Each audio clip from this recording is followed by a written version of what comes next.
Govak sat on the stone bench, enjoying the midday sun on his hide.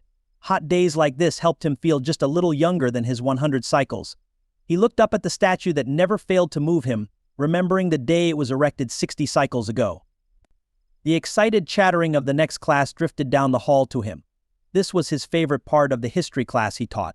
To most, it was just history, something that happened before their time, but to him, it was still alive in both his hearts. "Come in and take a seat, hatchlings," he called, raising his voice to be heard over the noise 30 hatchlings could make. Govak sometimes got irritated by how difficult it could be to quiet 30 students who were barely 10 cycles old.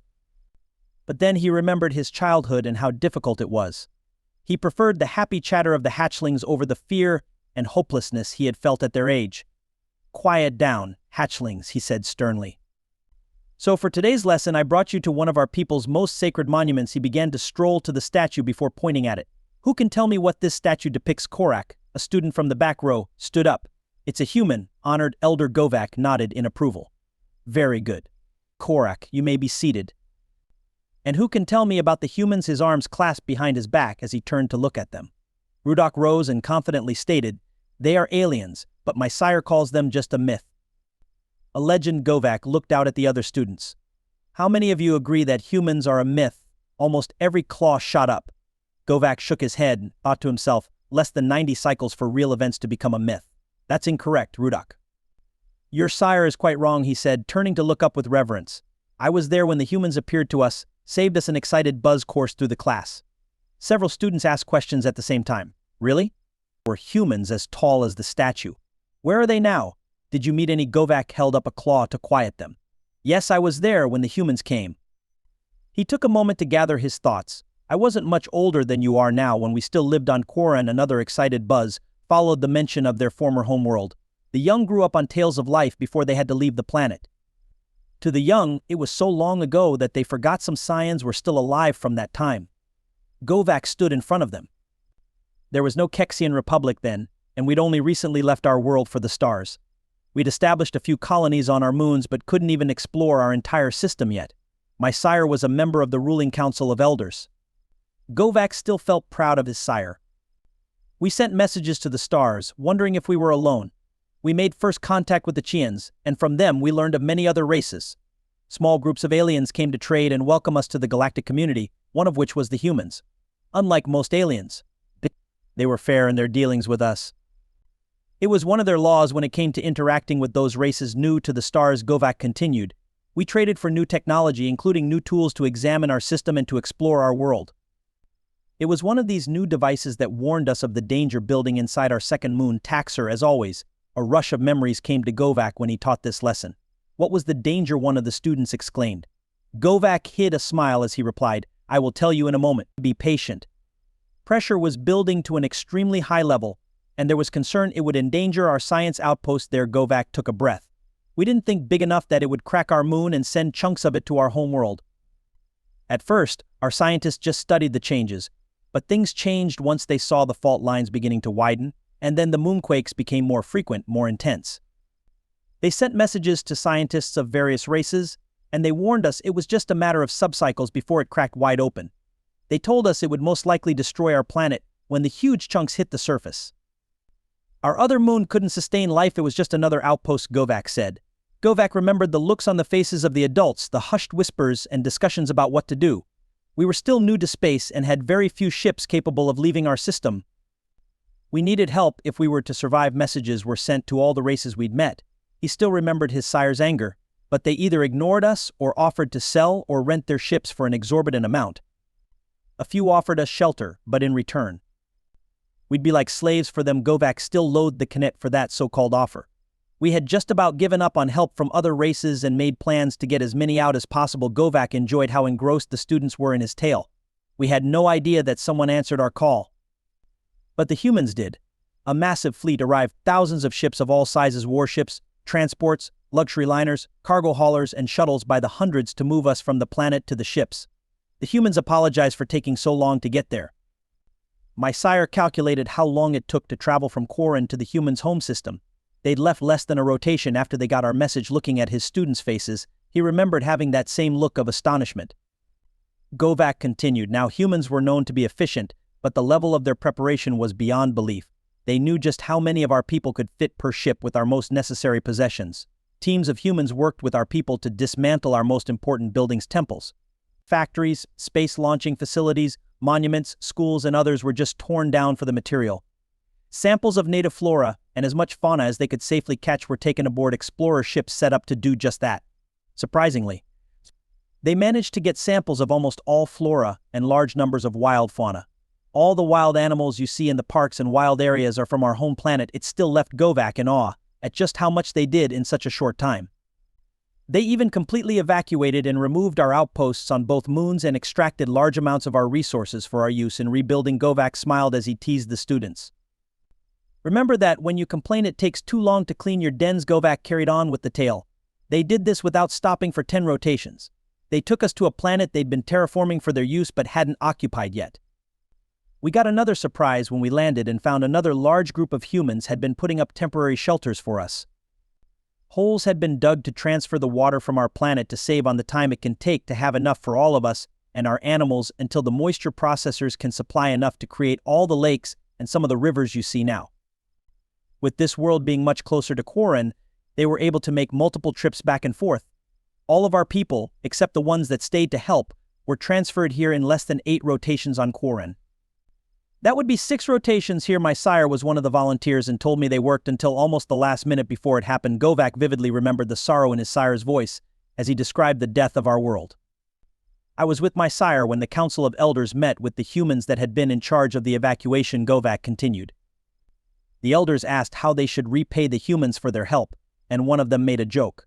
He said it was traditional to repay someone with pizza and beer when they help you move. We were confused, but all the humans laughed at that. Govac followed up by explaining it was a joke. They asked for nothing but our friendship, and to not be like the races that refused or tried to take advantage of us. Humans stayed 2 cycles to help us get our civilization in order again.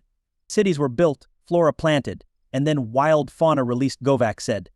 They even helped us establish and build a fleet of our ships, not just military but civilian and exploration vessels. Our warships are only slightly modified from the designs the humans gave us. Govac finished with, humans are real, and we owe them a great debt. The students began talking excitedly about the lessons before one student raised a claw. Yes, Govac was sure what the question would be. They always asked eventually, Honored Elder, if the humans are real, then why haven't we seen them? He queried. They were betrayed, Govac stated simply. Many of his students gave an audible gasp at this statement. Several students spoke out with questions that all amounted to the same thing: who betrayed them and how that will be fully explained at a later date. But to summarize, Govac took a sip from the container of water he kept on his belt. 29 cycles after we arrived on this world, a new race entered our galaxy. They were almost as malevolent as they were powerful, and they announced their arrival by destroying 8 colonies from various races, Govac said. The only reply they gave to calls sent to them was simply submit or die, but that was a lie. Govac took another sip. A Barian colony surrendered to them, and they still destroyed it. They enslaved some of the people but exterminated others in horrific manners. An object lesson, they said. The humans were furious. The Barians were a peaceful people, and not very numerous, Govac said. I asked one why they reacted that way, and he replied, we don't like bullies, especially when they target our friends, so the humans called for war against the new race. We didn't even know their name. Govac shook his head in disgust. The Great Council argued over it. Some assumed they would only attack the lesser races and leave them alone. Others wanted to keep trying the diplomatic route, while others agreed but would only protect their space. Ourselves and over half a dozen smaller races answered the humans' call. But we could only muster 60 real warships between us. Where the human ambassador had raged at the more powerful races, he warmly welcomed us to join the effort. The only one of the most powerful races, the Kithranka, promised support, but being on the other side of the galaxy, it would take some time to get a fleet to human space. It was at this point that the human ambassador shamed the rest of the council by saying they didn't need them, they'd just be in the way, and promptly exited the chambers with US joining him. Govac kept on with the story. The Kithranka ambassador barely said anything before he nodded at us and left to contact his government. The human ambassador thanked us for being loyal friends and got us in contact with their fleet command. Another student raised a claw. Then what? Did we fight? Govac proudly replied, yes, we did. I was serving on one of our cruisers and made sure I got to go help our friends. The humans only requested 5 ships from each of us. They didn't want us defenseless. So we joined with the humans' armada. It was far larger than the one that saved us, and it was all warships. I was told there were over 100,000 ships of various sizes, from massive carriers to small starfighters, but the enemy brought more and bigger ships. Images of the chaos of battle filled Govak's head before he continued. The humans drove straight into the center of the enemy's formation. It was so chaotic that it was almost impossible to tell friend from foe. Another student spoke up. But what about you and our ships? Govak continued. We did as asked and attacked any ships that got around the flanks, mostly fighters and destroyers.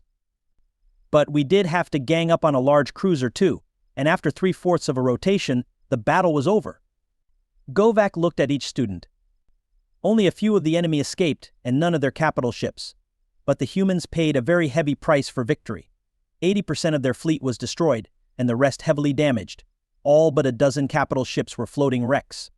Our little squad only lost 3 ships destroyed, with the rest damaged in one way or another. The human casualties were in the millions, dead, wounded, or missing. Govak looked at the scars on his right arm from an exploding console after a massive hit. The next 2 rotations were spent rescuing survivors from wrecks and sending wounded to hospitals all over their space, including our wounded. Unlike other races, the humans didn't differentiate in treating their wounded and their allies. Govak continued. Aside from the Zreks, we went to the same hospitals as their wounded. The Zreks could only go on a special hospital ship that would take them home since their biology made it difficult to treat in a standard human medical facility. But the humans treated them as a priority to get home. A small Kith-Ranka fleet arrived a rotation after the battle. Only 25 smaller ships that had been on convoy duty and were much closer than the home fleets. Is that how they were betrayed? That the others didn't show up? A student named Pina asked. No, Govak replied. The enemy did not take their defeat lightly and launched antimatter torpedoes into the stars of systems inhabited by human colonies. Even the humans' home system was targeted, and their cradle world was destroyed. Govak said, unable to keep the sadness from his voice. The betrayal came from one of the races on the council, either scared of the enemy or angry at the humans. They relayed the location of all the humans' major colonies. Another student, Zanai, asked, who did that? Govak answered, we don't know, but since the location of one of the destroyed human military bases was known only to less than a dozen races, someone gave it up, so that killed all the humans. Govak didn't see which student asked. No, less than 1 million humans survived on a few minor colonies and stations. Govak continued. They spent the next 10 cycles rebuilding their military and constructing 5 massive mother ships. The humans wanted revenge, and they were going to find the enemy's space and finish what they started. Govak took another sip. And so all but a few humans left this galaxy to take war to the enemy. The ones that stayed all died eventually. So we built this statue to remember them and their friendship with us. Govak finished, and now my inquisitive little hatchlings, the lesson is over, and it's time to go home. If you enjoyed this story and want to support us, please leave a like and subscribe to our channel. For every comment that says, we will heart every single one of them. Thank you for your time.